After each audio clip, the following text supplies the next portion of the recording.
is 25 degrees currently, so it's not like we're gonna see Saharan desert. Well, obviously it's not a Sahara desert, but you know what I mean. We're not seeing Qatar level when we had the World Championships there, where riders were suffering a lot. This is 25 degrees, probably similar to what Spain is at this time of year, or maybe even lower. So very manageable there. I was just thinking of anything. The TT experts talking about the air density and stuff like that. Um, but yeah, I don't think that's going to be a factor in. Remco Evenepoel, I can't see him not maybe winning this, but we might as well talk about one man who could potentially be taking that away from him. Like you said, he won the Peregrine time trial. Tadej Pogacar, not the most success in a time trial, but the time trial that I'm thinking of in terms of this length and a bit of parkour a bit of rolly terrain. The time trial last year, stage 7 in the Giro d'Italia, where he managed to beat Ghana in that. But obviously, Ghana is not Remco. Ghana prefers more flat, and Remco is able to roll with the punches in terms of these hills.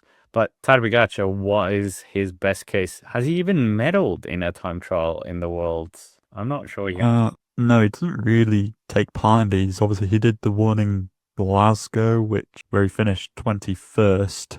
That was also off of a third place in a road race, and now maybe there's fatigue to be considered into that. But if he was in good form for that road race, you'd think he'd also be in good form for the TT. But yeah, apples and oranges. He was also 6th in the TT in 2022 down in Australia. That was 34.2 Ks long.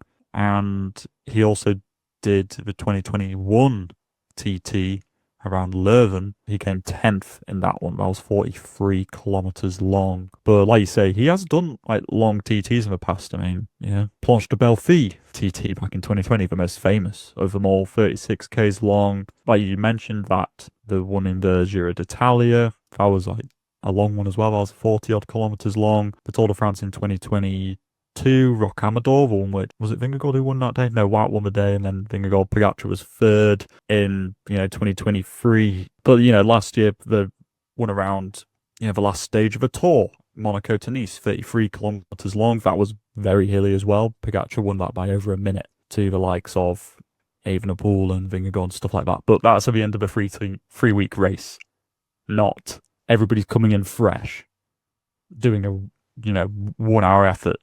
And that's where I think that Evenepoel has the slight advantage, because he's more used to that sort of that effort. He knows what to expect. Pogacar's not as well versed in that sort of scenario. So I'm honestly just trying to find a way that Pogacar is going to like struggle with this, because he is a sensational athlete. He is going to do well. I think he will podium this. And it's basically, in my eyes, it's him versus Evenepoel. Do you think the Dauphiné is a better comparison then, even though, well, not even, because I mean, we don't even know if Tadej was actually going full tilt there. It was more, seemed like he was bluffing just to tease everyone, because he absolutely destroyed everyone in the mountains. But yeah, I'm trying to see if we have like one data point where it could be a comparison.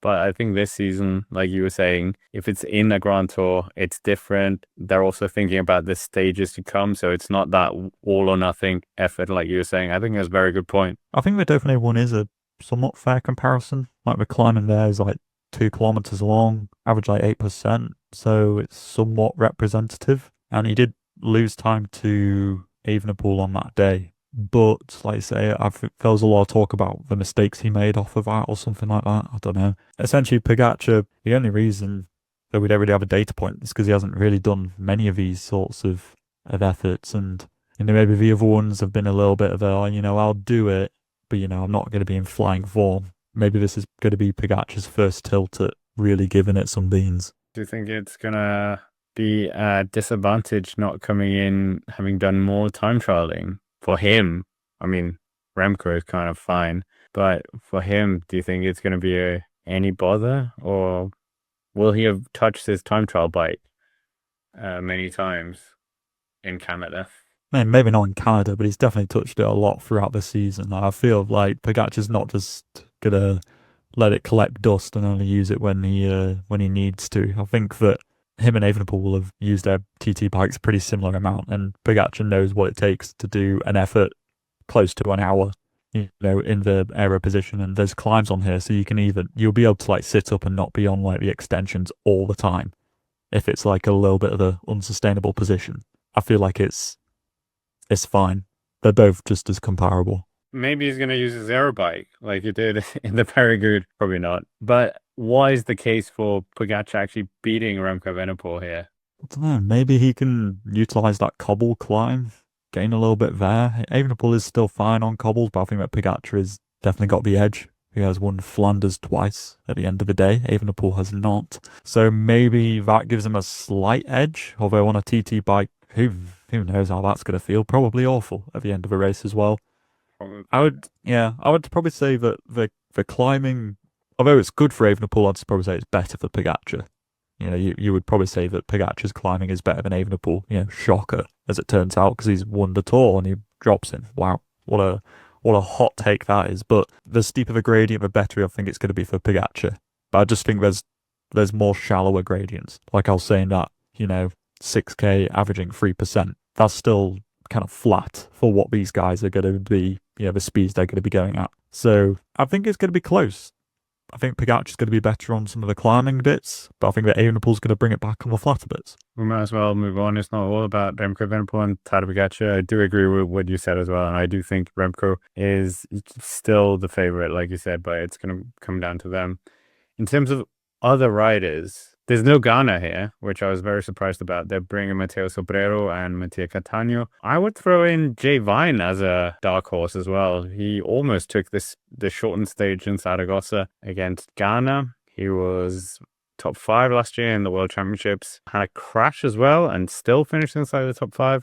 So that was quite impressive and has had very good time trials in the past. I think, national champion as well. And that's quite a hard championship, the Australian one normally. Yeah, I think you're right about Vine. Thing is, we don't have that many data points on him doing longer efforts, but that World Champs last year is definitely a big one.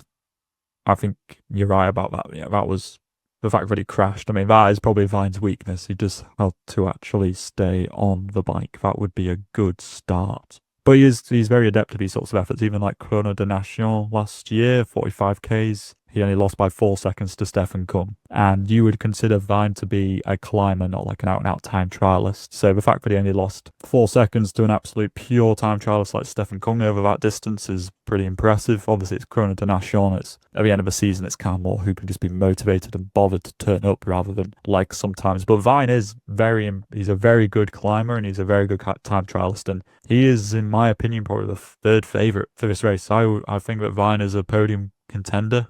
And that he was fantastic in the Vuelta, and if he can continue that form, he's going to be up there for sure. Yeah, 2 stage wins and the Mountains jersey, and almost beating Ghana is no mean feat, to say the least.